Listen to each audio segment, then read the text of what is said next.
This show is part of One Place, a daily network of focused briefings across the stories people follow most.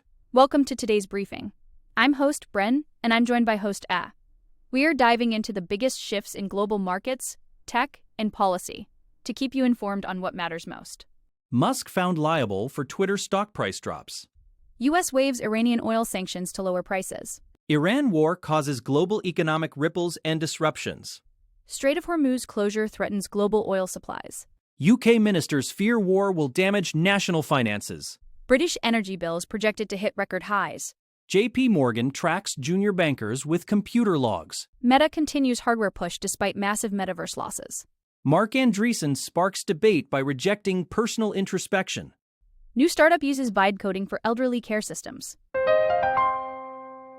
Let's start with Elon Musk. A California jury has delivered a significant blow to Elon Musk, ruling him responsible for the plummeting value of Twitter stock during his 2022 acquisition. The lawsuit, brought by a group of investors, alleged that Musk intentionally disparaged the platform to drive down its price and secure a better deal. While Musk argued his comments about spam bots were legitimate concerns and that he didn't realize his tweets would hurt investors, the jury found his actions did indeed move the market. This is a rare legal loss for the billionaire, especially since the jury calculated specific daily impacts on the stock price over a 6-month period. The financial implications could be staggering, potentially reaching into the billions of dollars, though the exact payout is still being determined. Interestingly, the jury took a nuanced approach, confirming 2 fraud claims while rejecting 2 others and finding no overarching scheme to defraud. This suggests they looked very closely at the timing and intent of specific statements, rather than just general corporate posturing. Musk's legal team is already calling this a bump in the road and planning an appeal. But for now, the verdict sends a powerful message that even the world's wealthiest individuals are subject to securities laws and market manipulation regulations. Now to the energy crisis.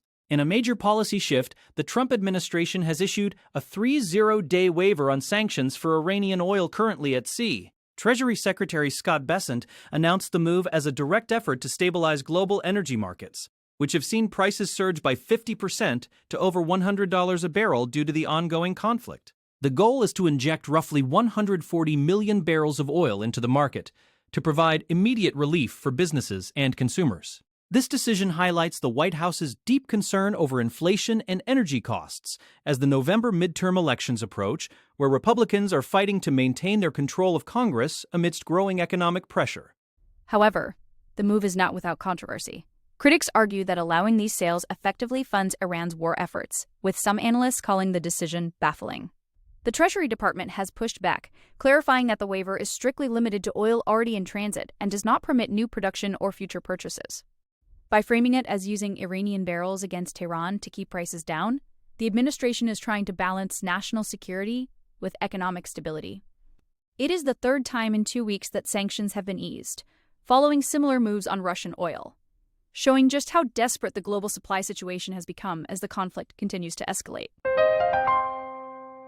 Next, the global impact. The war in Iran is sending severe economic shocks far beyond the Middle East, with India and Thailand feeling significant pain. In India, the restaurant sector is struggling under massive constraints as commercial gas supplies are disrupted. Chefs in Kolkata are being forced to use traditional cooking pots, and slow-cooked dishes are being pulled from menus to conserve fuel. With India importing nearly 90% of its oil and half its gas, the rupee has seen its biggest plunge in 4 years. This energy vulnerability is a wake-up call for the nation, as soaring import bills threaten to stall economic growth and impact millions of workers who rely on stable energy prices. Meanwhile, Thailand's vital tourism industry is reeling from the conflict. In Chiang Mai, trekking tour inquiries have plummeted from 30 a day to just 3, as travelers fear being stranded by flight cancellations. Over 1,000 flights to Thailand have already been grounded, and the tourism ministry warns that a prolonged war could result in an 8 million person drop in visitors. From souvenir shops to massage spas, the entire ecosystem is quieting down during what should be a busy season.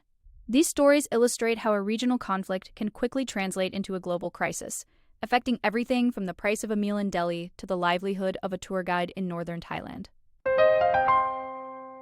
Moving to the Strait. The Strait of Hormuz remains effectively closed, creating a massive bottleneck for the world's oil supply. This narrow waterway is a critical artery, usually handling about 20% of global oil and significant amounts of liquefied natural gas. Because of the ongoing military operations and the risk of attacks on tankers, commercial shipping has ground to a virtual halt. Analysts point out that even if ships wanted to pass, the cost of insurance has become prohibitively expensive, making the passage de facto impassable. This closure is the primary driver behind crude prices jumping from under $70 to over $100 a barrel, as the market reacts to the loss of 15 million barrels per day. The strategic importance of this choke point cannot be overstated, as it connects the Persian Gulf to the Arabian Sea and serves major exporters like Saudi Arabia, Iraq, and Kuwait. President Trump is currently pushing U.S. allies to help reopen the waterway, but the security situation remains volatile. Experts from the Eurasia Group warn that with Israeli attacks on Iranian fuel depots and ongoing disruptions, a quick resolution is unlikely.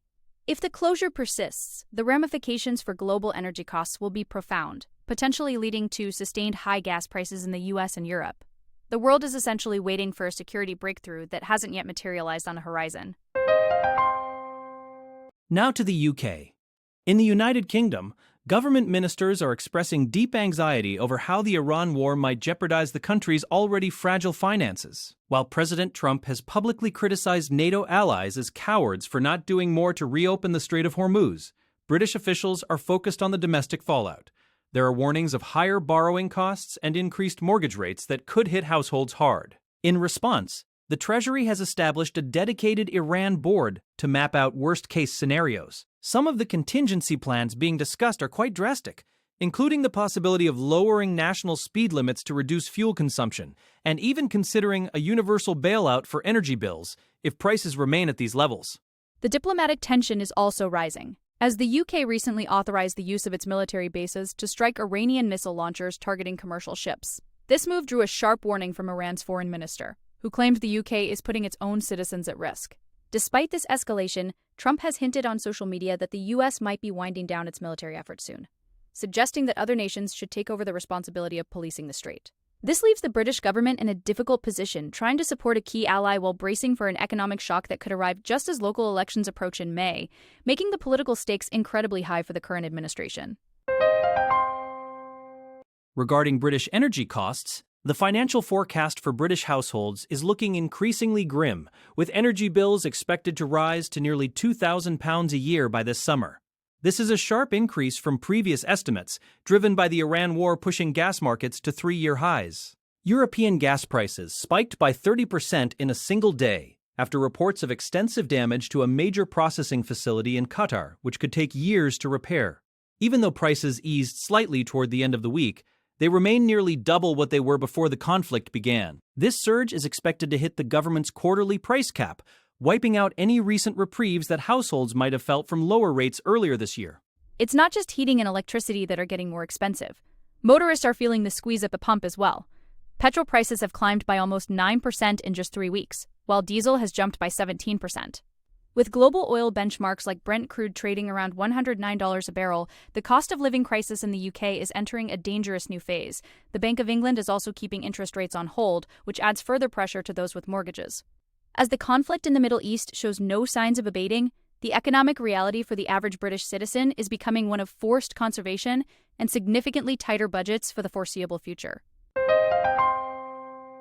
Next, JP Morgan's monitoring. JP Morgan Chase is introducing a new pilot program that uses computer estimates to monitor the hours worked by junior investment bankers. The bank will compare self-reported timesheets against digital activity logs, including video calls, keystrokes, and scheduled meetings. While the bank frames this as a tool for transparency and well-being, likening it to a smartphone's screen time summary, it has sparked a conversation about the rise of bossware in the financial sector. The industry has a long history of brutal 100-hour work weeks, and JP Morgan has recently tried to address this by capping weeks at 80 hours and curtailing weekend work. This new tracking system is intended to ensure those limits are actually being respected by management. The move comes after several high-profile tragedies in the banking world, including the deaths of young employees at other firms who had been working extreme hours.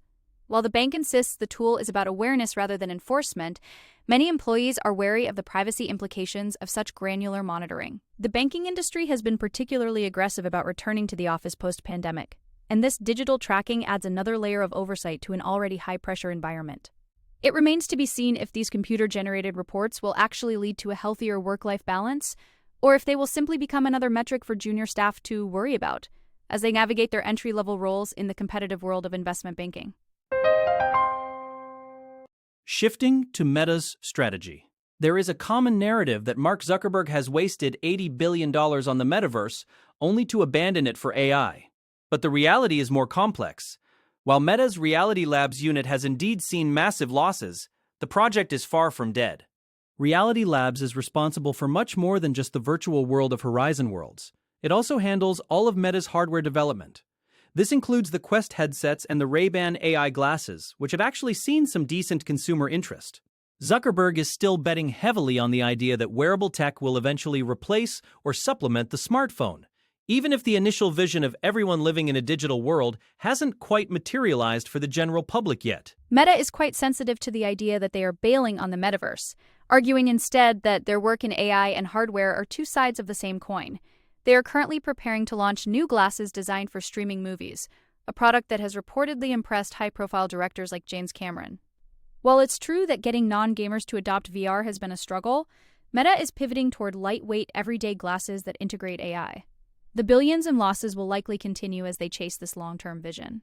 It's less of a retreat and more of a refinement of how they plan to deliver the next major computing platform, even if the road there is paved with incredibly expensive trial and error. Now, Mark Andreessen's comments. Venture capitalist Mark Andreessen has sparked a heated online debate after stating that he practices introspection as little as possible. In a recent interview, the Andreessen Horowitz co-founder claimed that he aims for zero self-reflection, arguing that dwelling on the past is a problem that gets people stuck. He even went as far as to say that the great men of history didn't sit around questioning themselves, preferring instead to focus on moving forward. This anti-introspection stance quickly went viral, with many in the tech community and beyond challenging his historical accuracy. Critics were quick to point out that many iconic figures were actually deeply reflective, using their journals and quiet moments to refine their strategies and personal philosophies. The internet had a field day with the comments, citing examples like Marcus Aurelius, Charles Darwin, and even Steve Jobs, who famously took long, solitary walks to think after being ousted from Apple. Some pointed out the irony of Andreessen going on a podcast to share his thoughts while claiming not to value introspection. However, he did find some support among entrepreneurs who feel that the modern emphasis on therapy and constant self-analysis can be a distraction from the high-speed execution required to build a company. Whether you see it as a refreshing focus on the future or an absurdly wrong take on human nature, Andreessen's comments have certainly forced people to reflect on the value of reflection itself. Finally, vibe coding for care. Srijan Stakic, a former film producer with no background in software engineering, has used AI to build a sophisticated caregiving system for his aging parents. Using a process known as vibe coding, Stakic utilized platforms like Loovable and chatbots like ChatGPT to describe the features he needed without writing a single line of traditional code. The system uses security cameras to monitor his parents' safety and can even detect falls. Stakic was motivated by his own health journey and the challenges his parents faced with language barriers in the healthcare system. By recording doctor visits and using AI to translate and summarize the information into Serbian, he was able to provide a level of care that felt both safe and dignified. What started as a personal project to help his family has now evolved into a startup called Alvis. Stakic's experience shows how AI is democratizing technology development, allowing people with domain expertise but no technical training to build complex tools. He describes the process as describing what he wanted in real time and seeing the front-end, back-end, and database integrations come together automatically. This vibe coding approach allowed him to iterate quickly based on his family's specific needs and ethical concerns. It's a powerful example of how AI can be used to solve deeply personal problems, potentially opening the door for a new wave of specialized startups built by people who understand the problems they are trying to solve better than any coder could. That wraps up our briefing for today. Thank you for joining us for this look at the stories shaping our world. Be sure to follow the show for your next daily update. We'll be back tomorrow with more focused briefings on the news you need to know. Have a great day.